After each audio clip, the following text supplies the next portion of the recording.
Le bois, il a déjà quelque chose, quoi. Tu vois, comme cette vieille racine, elle a déjà quelque chose. Elle, toute seule, elle a une force. Donc, tu la mets un petit peu en valeur. Là, ça va se devenir une lampe. Elle a sa force, elle toute seule, la racine.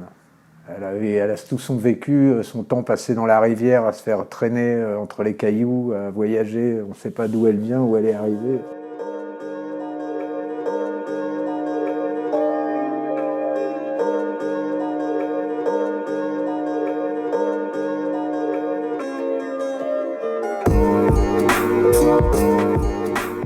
J'ai récupéré une coque traditionnelle grecque qui était en bois, tout en bois, et dans laquelle j'ai refait des aménagements. J'ai été dans la forêt couper les arbres pour faire la mâture, je l'ai remis à la voile, j'ai refait le dessin du gréement, j'ai refait le gréement, je l'ai mis à la voile, je l'ai fait marcher à la voile. J'ai organisé des croisières, je faisais venir des touristes on se baladait d'île en île dans les Cyclades. Et ça a duré, c'était un projet qui a duré 10 ans.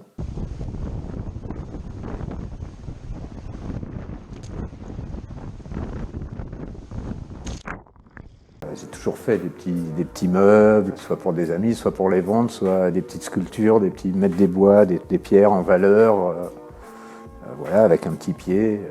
Et souvent, ça m'a aidé quand je voyageais avec mes petits bateaux, un peu comme les marins qui faisaient la pêche à la baleine, qui sculptaient des os de baleine et qui vendaient ça, qui faisaient des pipes ou des trucs comme ça. Moi, je faisais des petits trucs que je vendais quand je voyageais avec mon petit bateau. Dans l'idée de ces belles danseuses, j'avais même fait une sirène comme ça. Pour moi, c'était une sirène qui finalement est devenue une danseuse dans une boîte de nuit d'Athènes, avec le monsieur qui l'a pris, qui a fait un pied complètement différent et qui l'avait installé sur son estrade. J'ai vraiment envie d'essayer de faire quelques pièces qui sont inspirées de l'art cycladique pour finir un peu ce cycle, cette période de pratiquement 20 ans avec la Grèce.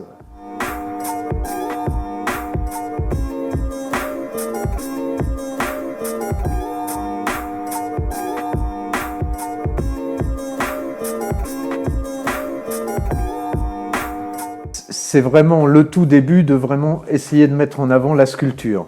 Toujours, j'ai beaucoup plus fait en faisant des petits meubles. Là, j'essaye vraiment de mettre la partie sculpture en avant.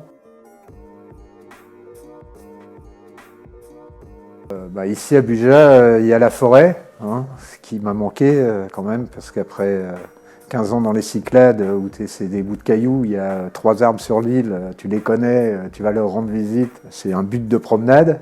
Ici, il y en a plein. Quand je me promène dans la forêt, je vois une branche qui me plaît, ou je vois le truc, et puis voilà, je prends la branche, et puis je crois que j'arrive là dans l'atelier. Ça vient, c'est le bois en fait qui m'entraîne. J'ai une idée de ce que je veux faire ressortir, mais après c'est le bois qui donne ses formes, qui a les nœuds, en faisant des beaux vernis sur les jolis bateaux, avec des bois précieux, alors on prend goût au rendu du bois verni ou du bois ciré. Donc après, quand tu le prépares, quand tu le ponces, tu vois, tu as déjà le dessin qui se met à toi, et quand d'un seul coup tu passes la cire ou le vernis, alors là, ça fait des surprises. Enfin, c'est là que tu vois ton résultat, quoi.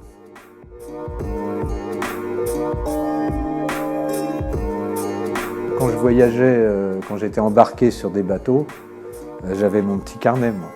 Je faisais un petit journal de voyage, tu sais, avec des petites aquarelles. J'avais toujours des petites aquarelles. Mon vieux capitaine, il me réveillait, il me disait « Moi, allez debout l'artiste ».